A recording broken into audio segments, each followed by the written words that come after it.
Hey, welcome to Licks of the Beast. I'm Nico, and in this first of a new series of videos, I'm going to show you my humble collection of guitars. I'll talk a little bit about each one, as well as any particular memories or events that may be tied to it. Now, I don't necessarily have a particularly large collection, but they are all really cool guitars. Now, some of them have a lot of history, others have a great backstory, and a few have a lot of sentimental value. So this isn't really about showing off guitars, as you've seen most of them in different videos over the years.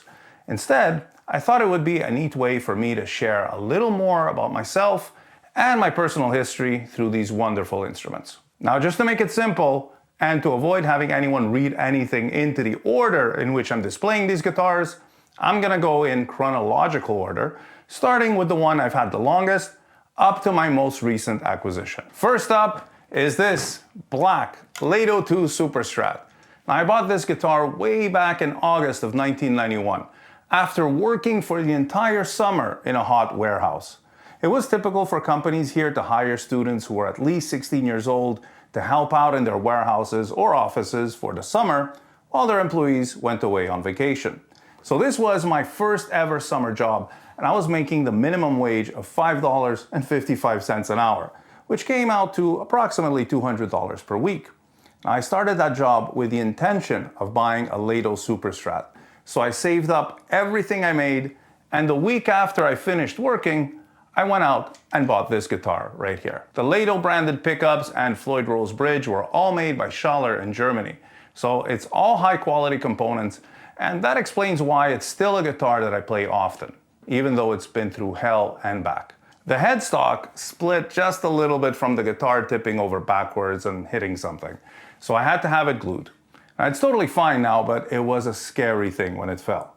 My stage outfit back then included one of those huge belt buckles, and as you can see, it's been scratched up quite a bit in the back. Now, you know what would be really cool? If I had some old footage of me playing this guitar on stage, on like an old VHS tape, and I was able to find a working VHS player, then I could order one of those VHS to digital converters on Amazon, and then, I could share a clip at this point in the video. Now that would be really cool.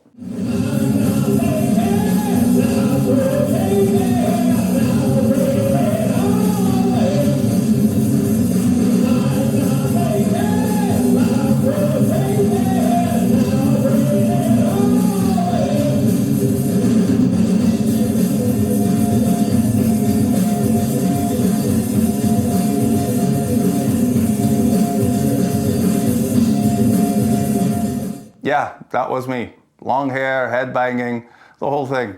I can't even remember what it was like to look like that. Now on this guitar, the bridge pickup has been changed to a super distortion, but otherwise it's all fully stock. And I have to say, this is one of my favorite neck pickups ever. It's got that glassy, chimey 80s rock neck pickup tone just exactly right. And I haven't found another pickup that sounds quite like this one.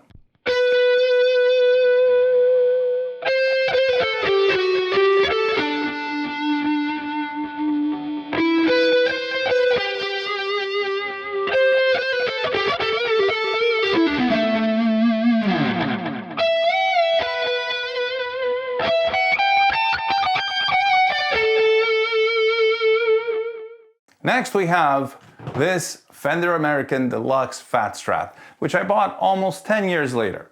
I was at a very low point in my life. Everything I knew had fallen apart. My father had just passed away after a short bout with a very aggressive cancer. I had recently ended my first real relationship after 6 years.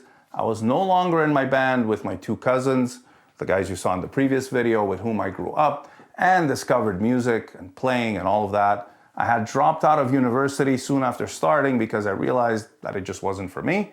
I didn't know what I was doing, and I went through a period of depression, severe panic attacks, and a constant feeling that the world and everything around me was all fake. It was a scary time, so I bought some home recording equipment, including a Mac 8500 AV computer and Cubase VST as my first DAW. And I started recording all these songs that I had written so that I could work through all of these different feelings and thoughts that I had inside me. So I had some songs that were like a post-grunge kind of thing. Others were melodic and quite melancholic, like pop punk kind of stuff. I had folky acoustic tunes and even a few horror punk / psychobilly things. I thought it was necessary to process this inner turmoil with a guitar that didn't have any previous history attached to it. And I figured that a Strat with a humbucker would give me the versatility that I needed. So I went down to Steve's Music in downtown Montreal, which was the biggest music store in the city, and I tried almost every Strat they had. Now when I saw this one, I was immediately drawn to it. I felt the honey blonde finish and the lava pickguard made it look elegant and with an understated aggression, and I guess I really identified with that. So it's a 1999 model, and it has some awesome features like a roller nut, locking tuners, abalone dots, noiseless single coil pickups, and this very unique Floyd Rose mini bridge that was made exclusively for Fender and only available on a few of the Fat Strats made between the years 1999 and 2000. It's a great bridge, and I really wish they still made them. Now the only thing I changed on this guitar is the original humbucker, which I found a little bit harsh, so I changed it to a Seymour Duncan Pearly Gates. Oh, and I recently had it refretted because the frets were pretty worn down after more than 20 years of heavy use. Everything else is still completely stock. Now I'm gonna play you something that I recorded back then, and I used the first generation Line 6 pod for all my guitar sound. That thing was revolutionary, and for some things, I think it still holds up today. So this is the guitar solo from a song called A Fool to Believe.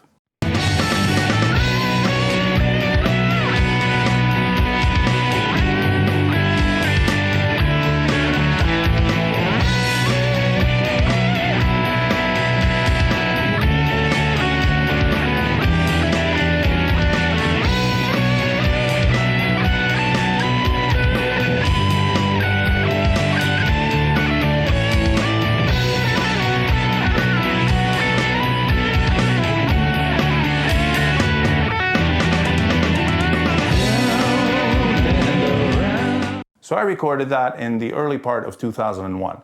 So that was like over 23 years ago. Now here's the crazy thing. Doesn't that sound oddly similar to Adrian Smith's solo from Days of Future Past?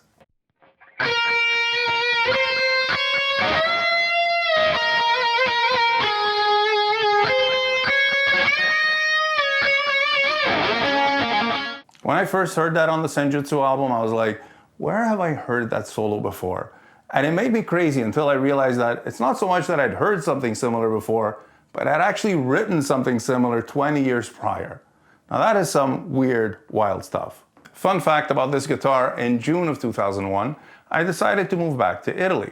And that year, we threw a big Halloween party at my friend's bar in a small town just about 45 minutes outside of Naples.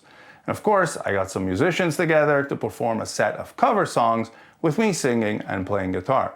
During sound check, I had the guitar strapped on, and as I went to adjust the microphone on the stand, the body of the guitar just dropped to the ground from the back. And it turns out my strap lock wasn't properly snapped in, and that resulted in a chunk of the guitar, finish, lacquer, and wood to break off.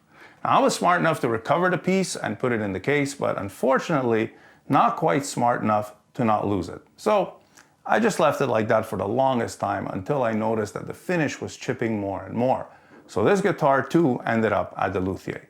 Now considering that this color is particularly challenging to match and you also have to try to match the grain pattern, I think he did a pretty awesome job. The next guitar I'm going to show you is something a little bit different, especially for those of you who know me as a metal guy. So this is a Gretsch Electromatic G5420T. And it was a present from my wife, Sarah, on the occasion of my 40th birthday. It was the first time she got me a guitar, and as you'll see as we go along with this series, that it was the first of a few. Now this is a 2013 model, so it's made in Korea, and it's a really well-made guitar. It features two blacktop Filtertron pickups, a very comfortable neck with a 12-inch radius rosewood fretboard, and a Bigsby bridge for those dreamy, shimmery, lush 50s style chords.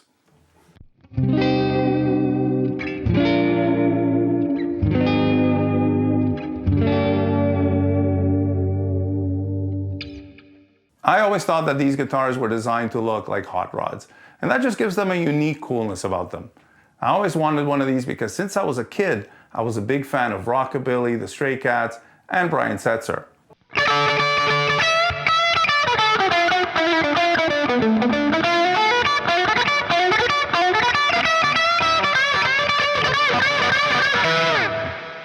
also really into psychobilly music as well, and in fact, I ended up joining a psychobilly band called the House of Haunt just a few years later after getting this guitar.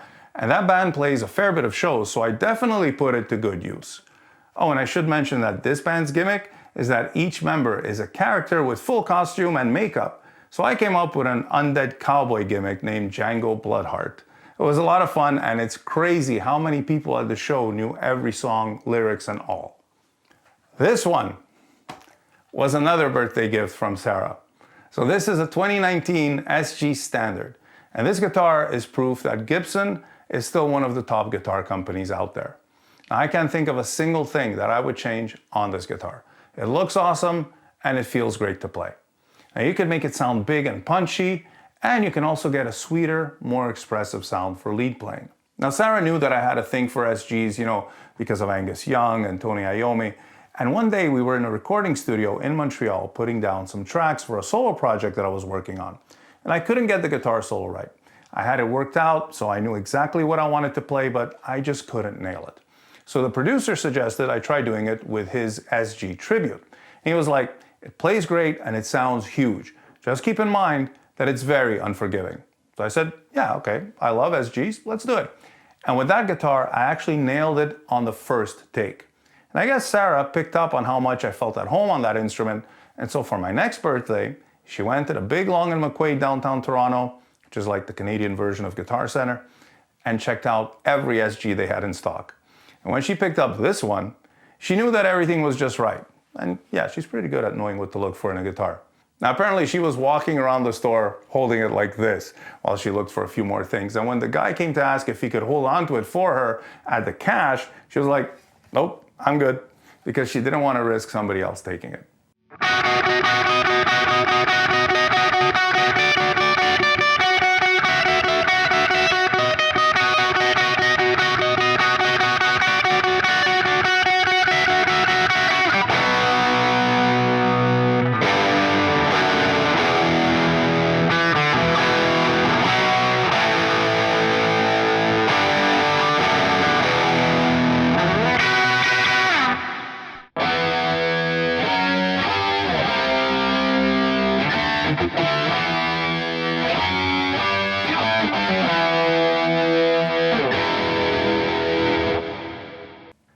Next one up is my Fender Dave Murray Signature Stratocaster. I got this one about a year after starting Licks of the Beast.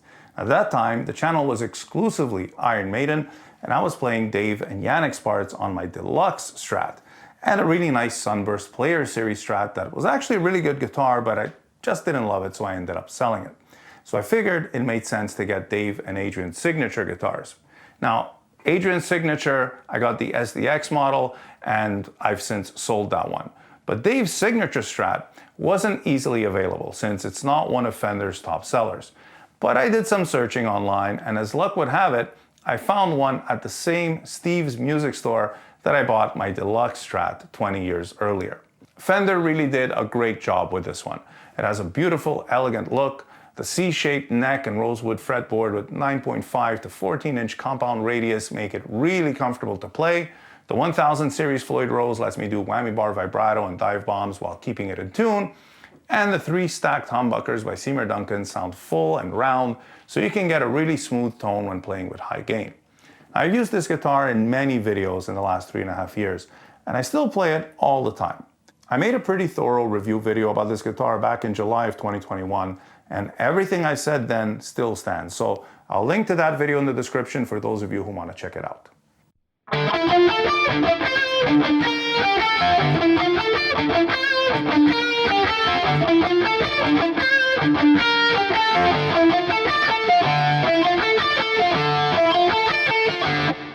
Now, the last guitar that we're going to look at in this first video is, of course, the counterpart to the Dave Murray Strat.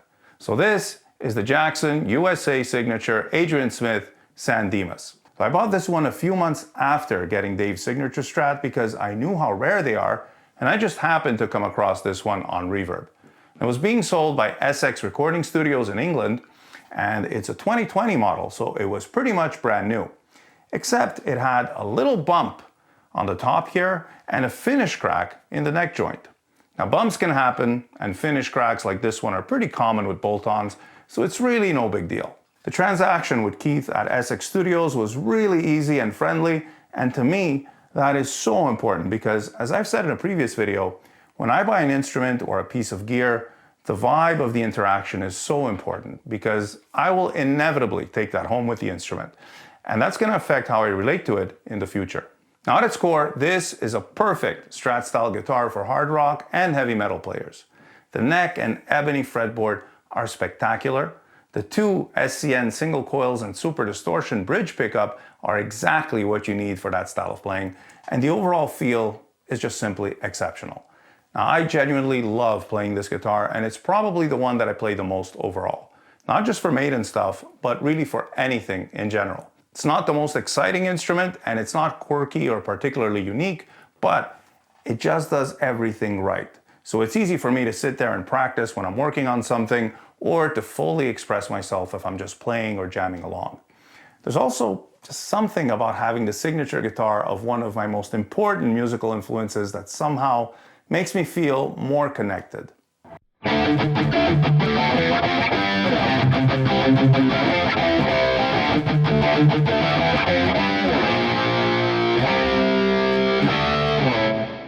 So that'll be it for this first video about my guitar collection. I hope it was entertaining and informative, and that perhaps you learned a little bit more about who I am and what my story is. I also hope you'll have noticed that up until just a few years ago, I didn't even have any kind of guitar collection at all. I never needed more than one or two good guitars to practice on or to play, write, and perform music. Now, part 2 will follow soon enough, but in the meantime, let me know your thoughts and any questions in the comments. It's always nice to keep the conversation going. Thank you all so much for watching, and stay tuned for more licks of the beast.